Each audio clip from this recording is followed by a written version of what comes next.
Ito yung laging tinatanong sa akin, Habi, tayo, ano ba ginagamit mong truffle? Ma'am, ano gusto mong dinner?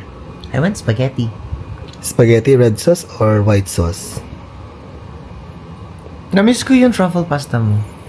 Ay, sige. Check ko. Sana meron ako mga ingredients. Parang meron pa akong truffle. Sige, check ko. Yun na lang. Namiss ko din. So, ayun na nga mga Habibis. Truffle pasta ang gusto ni Habi David. And, ang tagal ko lang hindi nakapagluto ng truffle pasta. Namiss ko din. So, hindi mo na kami magkakanin for our dinner. Mag-truffle pasta tayo. Sinat ko na din si Lindy. Pinacheck ko kung kompleto yung ingredients namin. Sabi niya, meron pa daw kaming chicken breast. Tapos yung ibang ingredients, check ko sa pantry namin. Lindy, na-ready mo na yung ating chicken breast? Super tigas pa. Opo, nabad ko na. Babad mo na. Para no. Tia, check mo dyan yung ating mga ingredients ng truffle ha.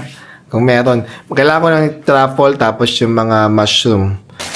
Ayan. At buti na lang marami kami stock ng spaghetti pasta. Noodles. Grabe, ang tagal ko nang hindi nakapagluto ng truffle pasta. Isa to sa mga favorites na nire-request ng mga friends ko, tsaka ni Habi David.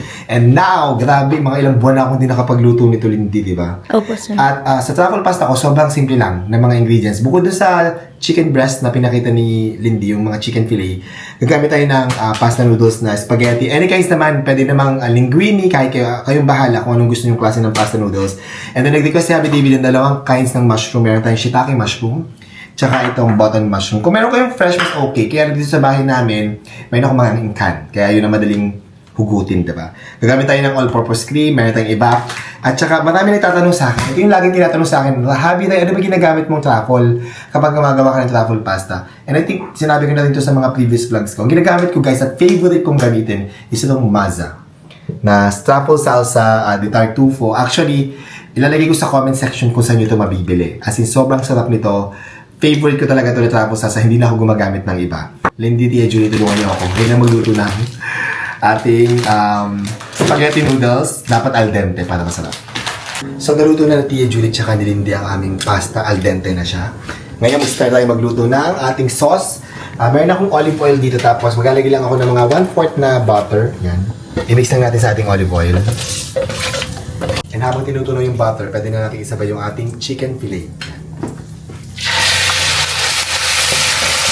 And ito truffle pasta, isa sa pinakamasarap at pinakamadaling lutuin na pasta. For me, ilagay natin ang ating button mushroom at saka yung ating shiitake mushroom. Gusto ni Habi David maraming mushroom, kaya dinamihan na natin. And igigisa lang natin ito for a few minutes. Lagyan natin ng paminta. Malagyan natin ng dalawang all-purpose cream. And 1 big can ng evaporated milk. Tapos, papakuloyin lang natin yan, guys. Nilagyan ko na rin pala ito ng asin at saka ng cheese na pampaalat ko. So, kung ano preferred nyo, okay lang. Kayo nang para sa pampaalat nyo. So, haluin lang natin ito hanggang sa kumulo. At pag kumukulo, nalagyan na natin ng ating truffle salsa. Grabe ang bango. As in, sobrang bango. So usually, depende sa kung gaano karami yung gusto nyo. Tikman-tikman nyo na lang. I-adjust nyo na lang kung depende sa panlasa nyo. Pero ako, gusto ko lagyan ito ng mga 4 na kutsara ng truffle salsa. So ayan. 1, 2. Parang dahil pa rin nilagay ko. 3 na lang. Kasi puno-puno yung kutsara ko. Ayan, haluin lang natin. Tikman na natin para malaman natin kung i-adjust ba natin ang lasa.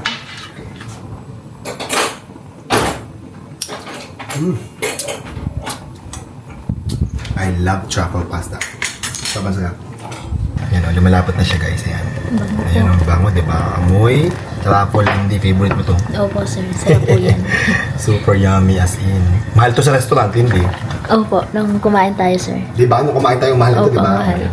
Pwede nyo nang gawin sa bahay, guys. Sobrang dali lang gumawa. At eto na, luto na ang ating truffle sauce. Ayan, guys. Okay na yung texture na yan sa akin. Dahil dyan. Anong oras na, Lindy? Kainan na. Kainan na. And si Habi David pala, niyayaya ako mag-dinner sa room namin, Lindy, Tia Julie. Dito na kayo kumain, kami mag-date kami, Netflix date ulit kami. Sige po. Pero bagong lahat, maliligo muna ako. Ayun na, si Lindy. Mukha na. Bango. Mukha na, bango, di ba? Sir. Wala lang tayong parmesan cheese, sayang. Okay po yun, sir. Sarap Diba? din yan. Si Tia ay diet. Very light lang at carbs din yan, Tia, pero ano lang, konti-konti lang. Minsan lang naman, di ba? Masarap pa rin po, ganun pa rin yung lasa. Yun yung bago. Hindi na bago. Siyempre, plakado na natin ang recipe niyan. Sarap. At ito na ang aming truffle pasta. Dadalhin ko na sa taas kasi sa master bedroom kami kakain ni Happy David habang nanonood ng Netflix. Let's go, Lindy. Dalhin na natin sa kama. Ito kami kakain ngayon para dinner in bed kami ni Happy David habang nanonood ng Netflix. Hindi na busog ka? Opo, sir. Bukot ng tiyan ko. Saan na chan mo? Nabusog Ano po. kain? Opo. This is one of your bestseller recipes. Bestseller binenta ba? Hindi, ito yung isa sa mga pinaka-masarap mong recipes. Tapos, I remember I was the one who introduced you to truffle. Yes. Ang sarap agad. No. Namiss mo? Paglapat pa lang sa dila ko, sobrang creamy na, sobrang malasa na. And I love that you use 2 types of mushroom. Yes. Perfect. Shiitake and bawton. Let's eat.